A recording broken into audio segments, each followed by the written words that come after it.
Streak Talk! Yeah! Welcome to Streak Talk. I am your host, Jason, and this is for Thursday, October the 9th.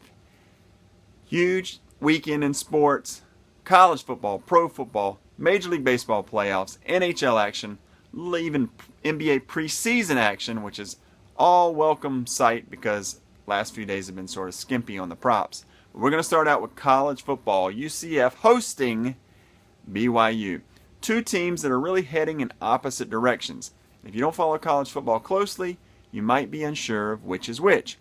BYU, 4-1 on the year. Up until last week, they were undefeated.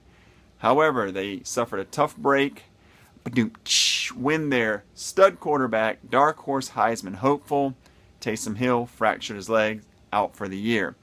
Their chances of sneaking into the playoffs or perhaps a BCS Bowl are all but gone now. On the other side, UCF played Houston last week. If any of you guys picked this game, I'm sure you'll remember it because it was a Streak for the Cash Classic. Up 17-12, Houston driving for the game-winning score with seconds left.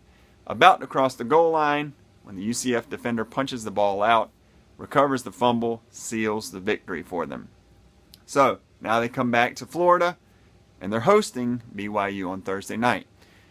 Well, after Taysom Hill went down against Utah State, Christian Stewart, backup quarterback, came in and proceeded to go 10 for 29, 172 yards, 0 touchdowns, and 3 interceptions. Terrible.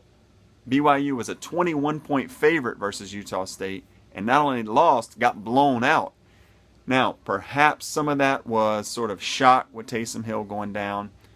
I don't know. You never know what the mindset is when a backup quarterback comes in mid-game. But this week, he hasn't even had a full week to practice because it's a Thursday night game. They have to travel early because it's in Florida. They're coming from Provo, Utah. So he's not going to have gotten a lot of reps in. They're really going to have to lean on their running back, Jamal Williams, to carry the load. If we take a look at the stats, though, UCF is 16th in the nation against the run. BYU is 10th. So it doesn't look like either team's going to be able to run the ball. That's where it's going to mainly fall in the passing attacks. Quarterback Justin Holman for UCF doing pretty well this year. Their big wide receiver J.J. Wharton has a chance to have a big game because BYU 112th in the nation against the pass. UCF 57th in the nation. So my guess is they're going to stack the box. They're going to make Christian Stewart come in and beat them. How will the backup quarterback respond?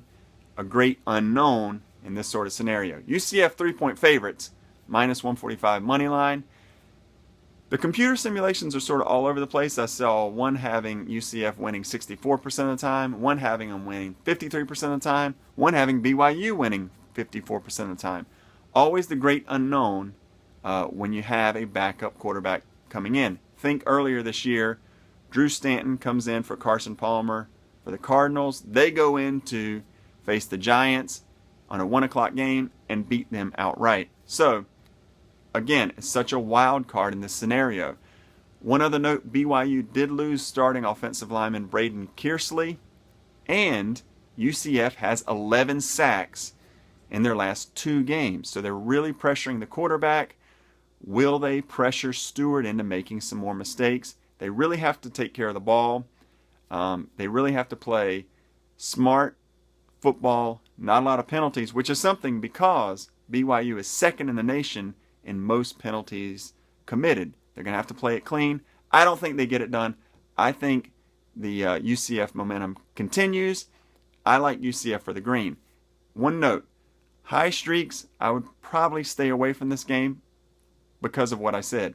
Christian Stewart's such a wild card. How will he play when he has, not quite a week, but at least he knows, hey, I'm going to start this game.